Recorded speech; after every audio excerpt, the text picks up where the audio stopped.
ஒருத்தர் வந்து 9ஆம் தேதி பிறந்திருக்கிறாரு, இவர் கேரக்டர் அப்படி தாங்க, இவர் ஆட்டிடியூட் இப்படி தான் இருப்பாருன்னு சொல்லிட்டு இன்னொரு 9ஆம் தேதி போய் பார்த்து பழகுனாங்க, அப்படியே தான் இருப்பாருன்னா இருக்க மாட்டாங்க. சரி, அவங்க 2 பேரும் வேற வேற இல்லைன்னு விட்டுருங்க. இவரே நேற்று அப்படி பேசினா இன்னைக்கு அதே மாதிரி பேசுவார், இவரே அதே ஆட்டிடியூட் இருப்பாரு, இவரே இன்னைக்கு இருக்க மாட்டாங்க. தமிழில் சொன்னோன்னா 729 குணமே ஒரு மனிதன் இருக்கும், ஒவ்வொரு மனுஷங்கிட்ட இருக்கும். என்னங்க புதுசாக பெரிய குண்டையை தூக்கி போடுறீங்க, 729 குணமா? ஏங்க அவர்கிட்ட நான் பார்த்ததுனால தாங்க, அந்த நாளுமே எங்களால் முடியலையே. 720 குணமும் தேவையே இல்லை, 9 குணம் தான் தேவை. அப்போது நீங்கள் சொன்ன மாதிரி அது 720 எங்களுக்கு போகிறதுக்கு வழியே சொல்லுங்கள், நாங்கள் ரெடியாக தான் இருக்கோம். கந்த சஷ்டி கவசம் மந்திரம் சொல்லுங்கள், இல்லைன்னா சிவமந்திரம். கந்த சஷ்டி கவசத்துக்கு அவ்வளோ சக்தியா? மதம் பிடிக்க யானையை எதை வச்சுனாலும் நடக்க முடியாது, அப்படி அளவுக்கு இருக்கும். ஆனால் உங்களுக்கு தைரியம் இருந்துச்சுனாக்கா கந்த சஷ்டி கவசத்தை நின்று அப்படி தைரியமாக சொல்லுங்கள், அது வரைக்கும் வேகமாக வந்து அங்கேயே நின்றோம். மதம் கொண்ட யானை பெருசாக, கந்த சஷ்டி கவசத்தின் பவர் சக்தி வலிமை பெருசுன்னு இதுக்கு தான்.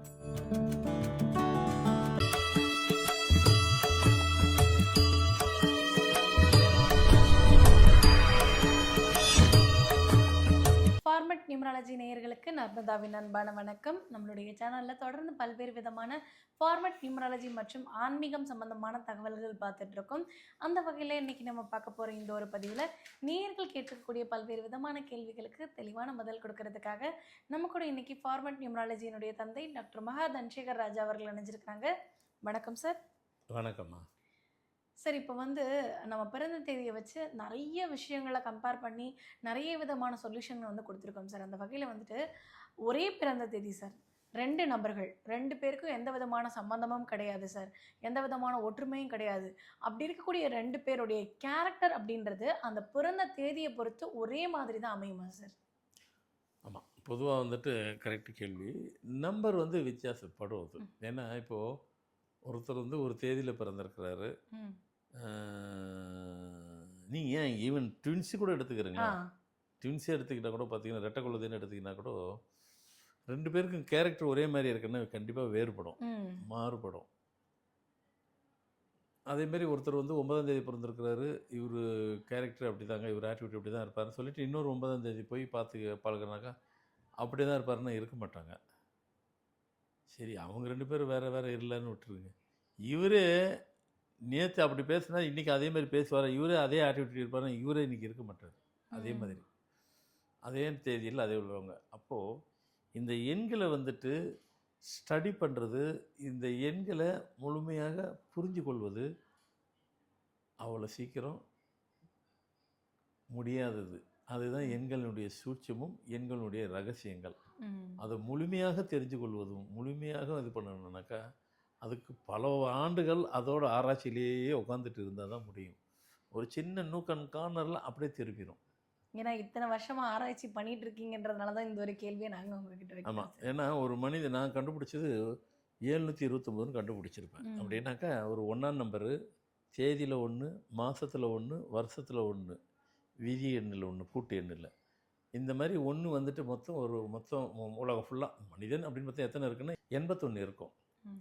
1ஆம் நம்பருக்கு 81 இருப்பாங்க, 2ஆம் நம்பருக்கு 81 இருப்பாங்க, 3க்கு 81 இருப்பாங்க. இந்த 81 இன்ட்டு 9 நம்பர் இல்லையா, இன்ட்டு 9 நம்பர் போட்டிங்கன்னா 729. இந்த 729 தான் மனிதனுடைய வர்க்கமே, அவ்வளோதான். இந்த 729 தான் திருப்பி திருப்பி திருப்பி அப்படியே மனிதனுடைய எல்லாத்தையும் வாழ்க்கை ரிப்பீட்டடாக இருக்கும். இந்த 729 ரிப்பீட்டடாக இருக்குதுங்கிறது பொதுவாக நம்ம சொல்கிறோம், எல்லா நம்பருக்கும் அப்படி தான் இருக்கும். ஆனால் என்னை பொறுத்த வரைக்கும் 729 ஆட்டிடியூட் கேரக்டரு ஒரு மனிதனிடம் இருக்கும். தமிழில் சொன்னோன்னா 729 குணமே ஒரு மனிதனிடம் இருக்கும், ஒவ்வொரு மனுஷங்கிட்ட இருக்கும். என்னங்க புதுசாக பெரிய குண்டையை தூக்கி போடுறீங்க, 729 குணமா? ஏங்க அவர்கிட்ட நான் பார்த்ததுனால தாங்க, அந்த நாளுமே எங்களால் முடியலையே. எனக்கு 2 முகம் இருக்குன்றதே எங்களால் தாங்க முடியல. ரஜினிகாந்த் சொல்லாரு, என் இன்னொரு முகத்தை நீ பார்க்கல முடியலைங்கன்ற மாதிரி. அது மாதிரி இருக்காங்க. அவர் சினிமா நடிகர், அழகாக சொன்னார், படத்துலையும் காமிக்கிறாரு, அதை ப்ரூவ் பண்ணிட்டார், ஆமாம் இப்படி இருக்குன்ட்டு. எல்லாரும் அதுதான் எல்லாத்துக்கிட்டே இருக்குது. அது நான் சொல்கிறது அது சினிமா, அதை விட்டுருங்க. உண்மையிலே வந்துட்டு ஒவ்வொரு மனிதன்கிட்ட 729 வகையான குணங்கள் இருக்கிறது. எங்களால் முடியலைங்க அப்படின்ற அளவுக்கு ஆகி போயிடுச்சு. நாங்கள் பார்த்தது ஒரு 4-5 தான் எங்கள் பசங்கிட்ட. 3வது ஆளை விட்ருங்க, பசங்கிட்டே அதுவே எங்களால் முடியல. நீங்கள் பாட்டு 720 உங்கள் பாட்டு சொல்லிட்டு போகிறீங்க, நாங்கள் எங்கே தாங்கிறது? அது உண்மையானா எல்லாத்துக்கும் தெரியாது வேணா. ஒவ்வொரு மனிதர்கிட்டையும் 729 வகையான குணம் இருக்குங்கிறது அவங்களுக்கு கவுண்ட் பண்ணி அவங்க எண்ணலை. நாங்கள் இங்கே வந்து ஃபார்மேட்டில் கணக்கு போட்டிருக்கிறோம்.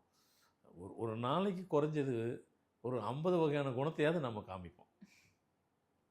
வாங்க வாங்க வாங்க நல்லா இருக்கிறீங்களான்னு, எப்பா என்ன சாப்பிட்டு என்ன பவ்யம் என்ன பண்புன்னு நினச்சிட்டு இருப்போம். அடுத்து ஒரு ஃபோன் வரும், அவன் ஏதோ திட்டியிருப்பான்.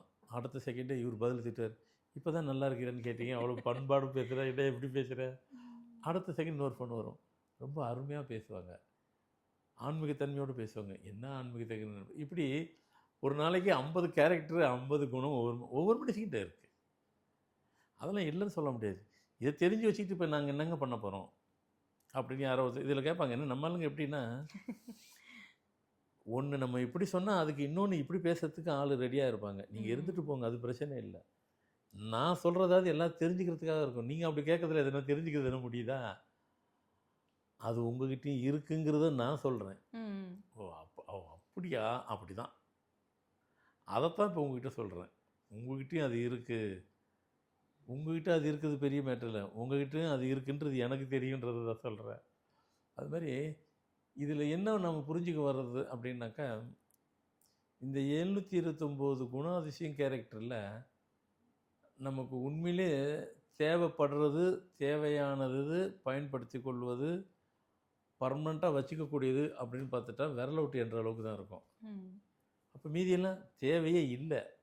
ஆனால் ஒவ்வொரு மனுஷக்கிட்ட தேவையில்லாத கேரக்டர் தான் நிறைய வச்சுருக்கோம். அதை தான் சொல்ல வந்தேன். அதை நீங்கள் எடுக்கிறதுக்கு முயற்சி செய்யணும். 729 குணம் சொன்னீங்க, ஏதோ கேட்டுருக்குறது சொல்கிறதுக்காக கேட்டுட்ருக்குறோம். அதெல்லாம் சரி, இருக்கிறது பெருசு இல்லை. இதில் தேவையானது சிங்கிள் டிஜிட்டில் தான் நமக்கு தேவை. மீதியெல்லாம் தேவை இல்லாதது தான். அப்படின்னா 729ல் 9 தான் தேவை. மீதி 720 தேவையே இல்லை நமக்கு. எல்லாத்துக்குமே சரி, ஒவ்வொரு மனுஷனுக்கும். அப்போ தேவை வடிவேல் பாஷையில் சொல்லணும், 729 கேரக்டர் தேவையில்லாததை தான் நம்ம வச்சுக்கிட்டு இருக்கிறோம். அதுக்கு அந்த குணத்தோட வச்சு நம்ம குடும்பம் நடத்திட்டு இருக்கிறோம். ஆமாம், அதை எடுக்கிறதுக்கு முயற்சி பண்ணுங்க. ஓ அதனால தான் என்னை வந்து எங்கள் வீட்டில் அப்படி பேசுகிறாங்களா, அதனால தான் வெளியில் என்ன அப்படி பேசுகிறாங்களா, அதனால தான் பேசுகிறாங்க. சரி, இப்போ முயற்சி பண்ணுங்கன்னு சொல்லிட்டீங்க சார். சரி, இதெல்லாம் வந்து பல கோணத்தில் முயற்சி பண்ணி மாற்ற முடியாமல் உட்காந்துருக்கிறவங்க நிறைய பேர் இருப்பாங்க. மாற்றிக்கிறதுக்கு இந்த ஒரு விஷயத்த பண்ணிங்கன்னா எளிமையாக உங்ககிட்ட இருக்கக்கூடிய உங்களுக்கு பிடிக்காத குணங்களை மாற்றிக்கலாம் அப்படின்ற மாதிரி ஏதாவது ஒரு ரெமெடி எங்களுக்கு சொல்ல முடியுமா சார்? கரெக்டு தான். ஆமாம், மாற்றிக்கிங்கன்னு சொல்லிட்டு போயிட்டீங்க. ஏங்க அதை தெரிஞ்சால் நாங்கள் செய்ய மாட்டோமா? இல்லை, முதல்ல உங்களுக்கு 729 குணம் இருக்கிறதே முதல்ல தெரியாது. இப்போ தானே தெரிஞ்சிருச்சு. 720 குணமும் தேவையே இல்லை, 9 குணம் தான் தேவை. அப்போது நீங்கள் சொன்ன மாதிரி அது 720 எங்களுக்கு போகிறதுக்கு வழியே சொல்லுங்கள், நாங்கள் ரெடியாக தான் இருக்கோம். ஒன்றும் இல்லை, மந்திரத்துமே சொல்லுங்கள். கந்த சஷ்டி கவசம் மந்திரம் சொல்லுங்கள், இல்லைன்னா சிவ மந்திரம். எதனா ஒன்று சொல்லலாம், ரெண்டும் சொல்லணும்னு அவசியம் இல்லை. நீங்கள் இந்த மந்திரத்தை சொல்ல சொல்ல சொல்ல சொல்ல சொல்ல சொல்ல பார்த்தீங்கன்னா உங்களுக்குள்ள வைப்பே வந்துட்டு உள்ளே வேலை செய்யும். கந்த சஷ்டி கவசத்துக்கு அவ்வளோ சக்தியா? என்ன சொல்லி பாருங்கள். நாட்டில் இப்போ அன்றாடம் நிறைய சில விஷயம் டெய்லி நடக்கலை, அன்றாடம் ஏதாவது ஒரு இடத்துல நடக்குது. யானை மதம் பிடிச்சிருக்கும் பாருங்கள். அது மதம் பிடிக்க யானையை எதை வச்சினாலும் நடக்க முடியாது, அப்படி அளவுக்கு இருக்கும். ஆனால் உங்களுக்கு தைரியம் இருந்துச்சுனாக்கா கந்த சஷ்டி கவசத்தை நின்று அப்படி தைரியமாக சொல்லுங்கள். அது வரைக்கும் வேகமாக வந்து அங்கேயே நின்றோம். இப்போ யானை பெருசாக, மதம் கொண்ட யானை பெருசாக, கந்த சஷ்டி கவசத்தின் பவர் சக்தி வலிமை பெருசுன்னு இதுக்கு தான். அதை அடக்கக்கூடிய சக்தி இது இருக்குது. அதேமாரி தேள் இருக்கும், அது பாட்டு போகும் வேகமாக, எங்கே நோக்கி போகுதுன்னு தெரியல. நீங்கள் கந்த சஷ்டி கவசம் சொல்லுங்கள், அப்படியே நின்றோம். நல்ல பாம்பு வருது, இதை சொல்லுங்கள், அப்படியே நிற்கும். அதுக்கெல்லாம் அப்போது இதுக்கு பவர் இருக்குங்கிறத நீங்கள், அதாவது இதுக்கு பவர் இருக்குங்கிறது நீங்கள் புரிஞ்சுக்கணுங்கிறதுக்காக தான் இதை சொல்ல. புரிஞ்சுக்க மட்டும் செய்யுங்க, முயற்சி பண்ணி பார்க்காதீங்க. புரிதல் இருந்தாலே போதும். நம்ம நெருப்பு சுடுன்னு தெரிஞ்சுக்கிட்டா போதும், நம்ம கையை வச்சு தான் பார்க்கணும்னு அவசியம் இல்லைல்ல. இல்லை, அது உண்மைதான். சில நேரத்தில் சில பேர் அதெல்லாம் சும்மா அப்படி தொட்டு இப்போ வந்து தீப்பந்தம் நடக்குது, தீமிதி அம்மனுக்கெல்லாம் சில தீமிதியெல்லாம் இருக்கு இல்லைங்களா, ம். தீலி தானே பறந்து ஏறி ஓடுறாங்க. எனக்கு ஒன்று நான் 25 வருஷமாக அது போயிட்டு இருக்கிறேங்க, தீமிதி விழாவுக்கு போயிட்டு வரேங்க. ம்ஹும். செய்கிறாங்க தானே. செய்றாங்க. அது ஆன்மீக தன்மையோடு இருக்கிறதுனால நம்மளை ஒன்றும் பண்ணாது. ம். சாதாரண இடத்துல போய் நம்ம பண்ண முடியுமானா முடியாது. அதுமாதிரி இதெல்லாம் இறை சக்தி கொண்டது, இறைவனுடைய மந்திரத்துக்கு கட்டுப்பட்டது. எவ்வளவு விக்கிரசமாக இருந்தாலும், வீரியம் அதிகமாக இருந்தாலும் இந்த மந்திரத்துக்கு உட்பட்டது எல்லாமே. அப்போ நீங்கள் சொன்ன மாதிரி இந்த குணம்லாம் நமக்கு தேவையில்லை அப்படின்னா, நீங்கள் மந்திரத்தை சொல்லிக்கிட்டே இருக்கணும், தினமும் சொல்லணும். என்றைக்கே ஒரு நாள் சொன்னது, நான் சொன்னேங்க ஒரு 1.5 வருஷத்துக்கு முன்னாடி சொன்ன ஞாபகம் இருக்குது அப்படின்னு. 1.5 வருஷத்துக்கு முன்னாடி ஒரு வாட்டி சொன்ன வந்து சரியாக போய் நினைக்காதீங்க. மந்திரத்தை தினமும் சொல்லணும். அதை உச்சரிக்க உச்சரிக்க உங்ககிட்ட இருக்கிற தேவையில்லாத அதெல்லாம் குணங்கள், கேரக்டர் எல்லாம் ஒன்று ஒன்றா வெளியேற ஆரம்பிக்கும். ஒரு கட்டத்தில் அந்த மந்திரத்தை வர இந்த இந்த இந்த சிவ மந்திரமும் சரி, கந்தசஷ்டி கவசம் நல்லா ரெகுலராக சொல்கிறவங்ககிட்டையும் பாருங்கள், டென்ஷன் அதிகம் பட மாட்டாங்க.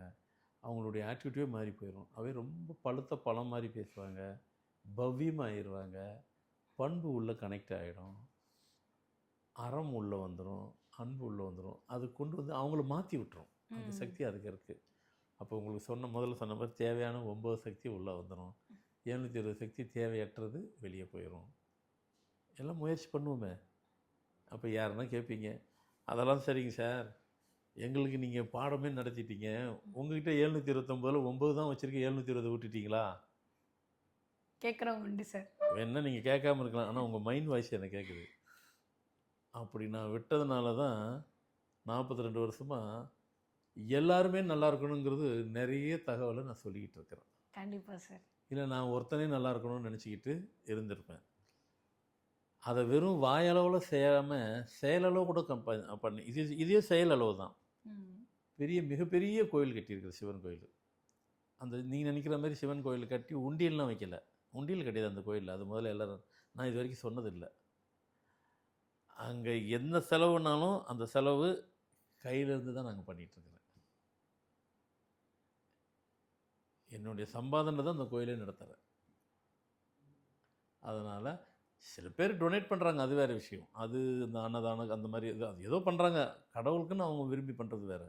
ஆனால் உண்டியலை வச்சு நான் பணம் வாங்கலை. அப்போ இதிலேருந்து ஏற்றுப்பீங்க நீங்கள், ஆமாம் கரெக்டாக சொல்கிறாரு. அதே மாதிரி நீங்களும் செய்யலாம். இதை நீங்கள் செஞ்சீங்கன்னா உங்களுக்கு ஒரு கட்டாயம் அப்படி வரும். நீங்களும் செய்யுங்க. அனைவரும் அப்படி செய்வதற்கு நான் இப்போ சொன்னது யூஸ்ஃபுல்லாக இருக்கும்னு நினைக்கிறேன். கண்டிப்பாக சார். ஏன்னா மக்கள் வந்து நல்லா இருக்கணும் அப்படின்றதுக்காக நிறைய நல்ல விஷயங்களை நம்ம பதிவுகள் மூலமாகவும், நம்ம கோவிலில் நிறைய விஷயங்கள் செய்கிறது மூலமாகவும் கொடுத்துட்ருக்கோம் சார்.